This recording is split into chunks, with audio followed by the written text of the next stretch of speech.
10-16 വർഷത്തിന് ശേഷം ഇന്ത്യയിൽ നടന്ന ഒരു അച്ചീവ്മെൻറ്റ് സർവേ ഉണ്ട്. അച്ചീവ്മെൻറ്റ് സർവേയിൽ കേരളത്തിന് 1ാം സ്ഥാനമാണ്, പിന്നെ കേരളത്തിന് 2ാം സ്ഥാനമാണ് ലഭിച്ചത്. 1ാം സ്ഥാനത്തിന് ഒരു പോയിന്റിൻ്റെ കുറവായിരുന്നു. പഞ്ചാബുമായിട്ട് മത്സരിച്ചപ്പോൾ 2ാം സ്ഥാനത്തേക്ക് എത്തിയിട്ടുണ്ട്. 16 വർഷത്തിന് ശേഷം ആദ്യമായിട്ടാണ് ലഭിച്ചിട്ടുള്ളത്. ഈ കഴിഞ്ഞ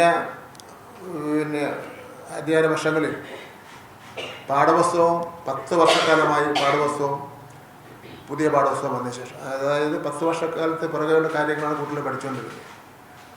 ഈ കഴിഞ്ഞ ഒരു വർഷക്കാലം കൊണ്ട് പാഠപുസ്തകം 1 മുതൽ 10 വരെ പുതുക്കി ഇറക്കുന്നതിന് വേണ്ടി തീരുമാനിച്ചു. 3,80,00,000 പാഠപുസ്തകങ്ങൾ കുട്ടികൾക്ക് കൃത്യസമയത്ത് തന്നെ എത്തിക്കുന്നതിന് വേണ്ടി കഴിഞ്ഞു.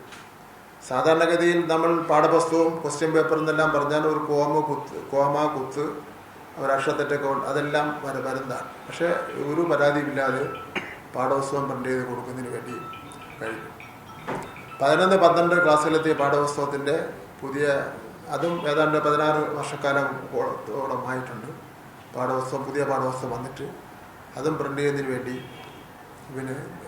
സംസ്ഥാന ശില്പശാല സംഘടിപ്പിച്ച് അതിൻ്റെ പ്രവർത്തനം ആരംഭിച്ചിട്ടുണ്ട്.